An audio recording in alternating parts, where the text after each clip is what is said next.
Hello students and welcome back to our channel excellent learning point. तो बच्चों, आज की इस वीडियो में हम क्लास 10th का वर्कशीट नंबर 46 डिस्कस करने जा रहे हैं। ये बच्चों हमारी हिंदी की वर्कशीट है, नेताजी का चश्मा।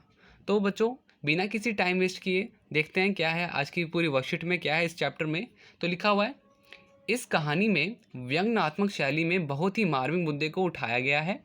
यह कहानी हमें सोचने को मजबूर करती है कि देशभक्ति क्या है, इसमें कौन कौन योगदान देते हैं, क्या मैं भी देश के लिए कुछ करता हूँ या कर सकता हूँ, आदि प्रश्न इस विषय में सोचने को प्रेरित करते हैं। ठीक है बच्चों, तो आप आई होप आपको ये चीज़ तो समझ में आ गई क्या है इस चैप्टर में। पाठ की भूमिका में कहा गया है, चारों ओर सीमाओं से घिरे भूभाग का नाम ही देश नहीं होता। मतलब कि चारों ओर से एक सीमा बन गई तो उसे हमने देश कह दिया, ऐसा नहीं होता।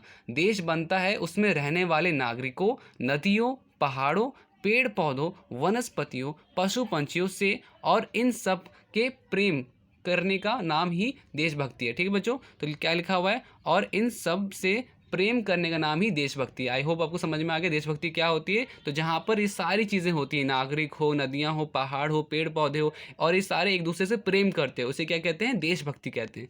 नेताजी का चश्मा कहानी कैप्टन चश्मे वाले के माध्यम से देश के करोड़ों नागरिकों के योगदान को रेखांकित करती है, और जो इस देश के निर्माण और अपने अपने तरीके से सहयोग करते हैं। ठीक है बच्चों, तो ये सारे ही लोग मिलकर के देश का निर्माण करते हैं और सबका अपना अपना सहयोग होता है। कहानी यह कहती है कि बड़े ही नहीं, बच्चे भी इसमें सहयोग करते हैं। तो आई होप बच्चों आपको ये चीज़ क्लियर हो गई होगी। ठीक है बच्चों, व्यंग्यात्मक शैली मतलब होता है हास्य अंदाज में, मतलब कि मजाकिया लहजे में। ठीक है, एक मजाक करते करते बोलते हैं ना लोग। और मार्मिक होता है मर्म या भाव को छूने वाली। ठीक है, तो अब बच्चों यहाँ पे आपके पास होते हैं 4 या 3 और कितने हो गए बच्चों, 5 प्रश्न। ठीक है, आपके पास बच्चों 5 प्रश्न हैं आज की वर्कशीट में। सारे प्रश्न उत्तर करवाऊंगा बच्चों मैं आपको। ठीक है, तो आते हैं बच्चों वर्कशीट के क्वेश्चन आंसर्स पे।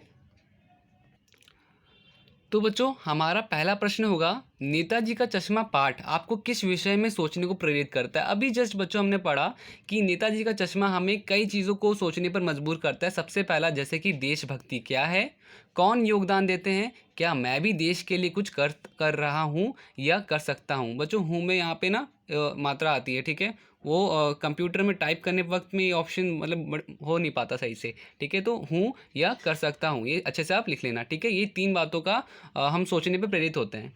फिर बच्चों, देश किससे बनता है, ये चीज़ भी अभी जस्ट हमने पढ़ा कि चारों ओर सीमाओं से घिरे भूभाग का नाम ही देश नहीं होता, बल्कि देश उसमें रहने वाले नागरिकों, नदियों, पहाड़ों पर पेड़ पौधों, वनस्पतियों, पशु पंछियों से बनता है। ठीक है बच्चों, ये चीज़ क्लियर हो गई।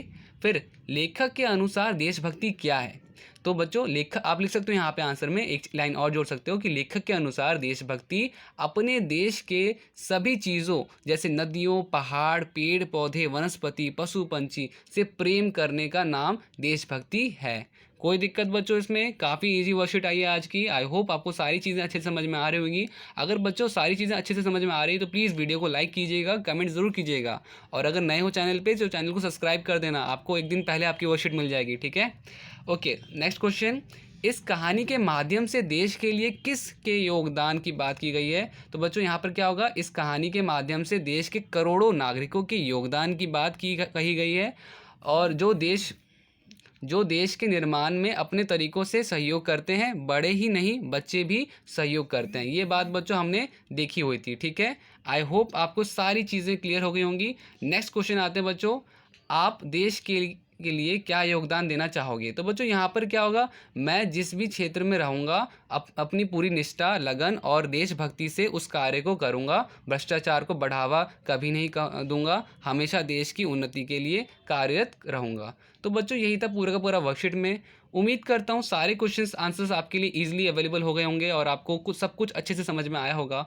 अगर वीडियो अच्छी लगी तो वीडियो को लाइक कीजिएगा, कमेंट कीजिएगा, शेयर कीजिएगा फ्रेंड्स लोगों के साथ। और अगर आप चैनल पे न्यू हो, आप फर्स्ट टाइम हमारे चैनल पे आए हो, तो प्लीज़ चैनल को सब्सक्राइब कर लेना, बेल आइकन ज़रूर प्रेस करना। इससे क्या होगा कि जब भी मैं न्यू वीडियो डालूंगा तो आपके पास सबसे पहले नोटिफिकेशन आ जाएगा, तो आपको कहीं जाने की ज़रूरत नहीं है। तो चलो बच्चों, मिलते हैं नेक्स्ट वीडियो में, तब तक के लिए bye bye and take care.